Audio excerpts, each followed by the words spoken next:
Hello साथीहरू, मेरो YouTube च्यानलमा हजुरलाई स्वागत छ।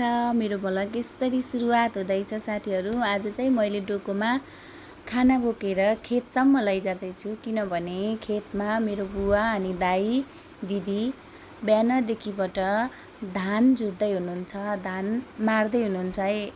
हजुरहरूले के भन्नुहुन्छ कमेन्ट गर्नु होला। हामीले चाहिँ धान चुर्दैछौँ भन्छौँ है।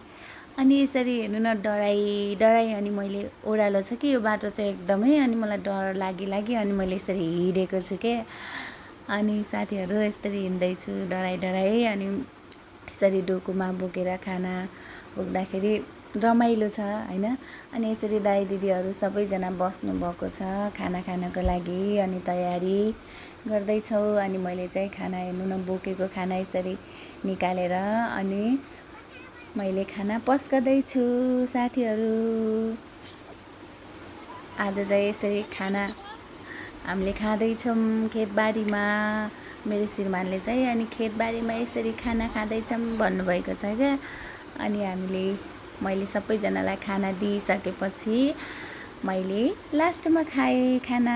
अनि सबैजनालाई खाना दिएर अनि मैले लास्टमा खाँदै गर्दाखेरि अनि मेरो श्रीमानले र अनि दाइले हेर्नु न यहाँ यसरी धान झुर्दै हुनुहुन्थ्यो। अनि पछाडि चाहिँ दिदीले र मैले चाहिँ भाँडा माजिसकेपछि मलाई चाहिँ फेरि अनि धान झुर्न मन लाग्यो। अनि दाइ र मैले अनि मेरो श्रीमानले धान झुर्दैछौँ, हेर्न सक्नुहुनेछ साथीहरू।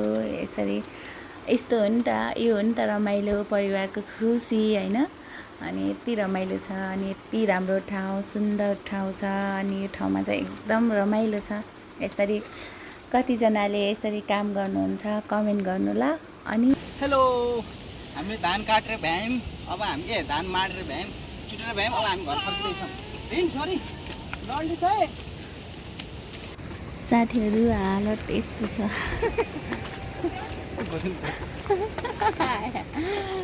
हेलो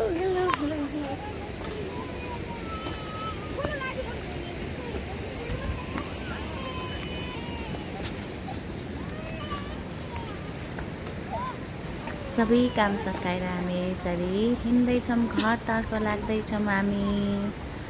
अनि यसरी हिँड्दैछु, हेर्नु न हालत त खतरा छ। अनि बिचारा मेरो श्रीमानलाई चाहिँ कति गाह्रो भयो होला है त्यो बोक्दाखेरि। देख्दाखेरि त हलुको जस्तो छ, यति गरको छ। अनि कुम कति पाटिन्छ नि त, हेर्नु न कसरी बोकेर लैजानु भएको छ।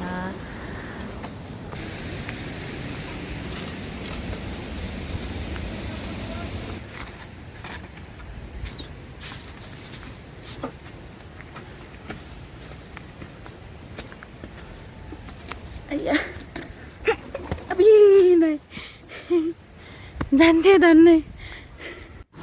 धन्नै लडेको के साथीहरू। यहाँनिर चाहिँ म हेर्नु न साथीहरू, मेरो श्रीमानलाई कति गाह्रो भयो होला है। अनि त्यो गरुको कस्तो देख्दाखेरि त हलुको टाइपको छ नि त, काठबाट बनेको गरुङ्गो त भइहाल्छ नि, कुम यति पाटिन्छ कि।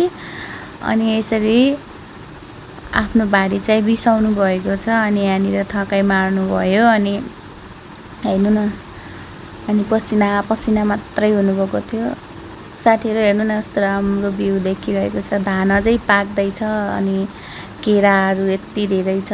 अनि त्यसपछि कति धेरै हेर्नु न। अनि मेरो श्रीमानले पसिना पोच्दै भन्नुभएको छ कि त्यो खोलामा नुहाउनुपर्छ है। अनि म खोला देखाउँछु ल। मैले चाहिँ बाटो बिर्सेँ जस्तो लागेर के, अनि बाटो बिर्सेँ क्या हो भनेछु कि। अनि म खोला देखाउँछु है अहिले साथीहरू। हेर्नु एकदमै राम्रो। अनि अहिले यही खोलामा नुहाउन आउनु थियो, सुन्दर देखिएको छ। एकदमै घरैका छ,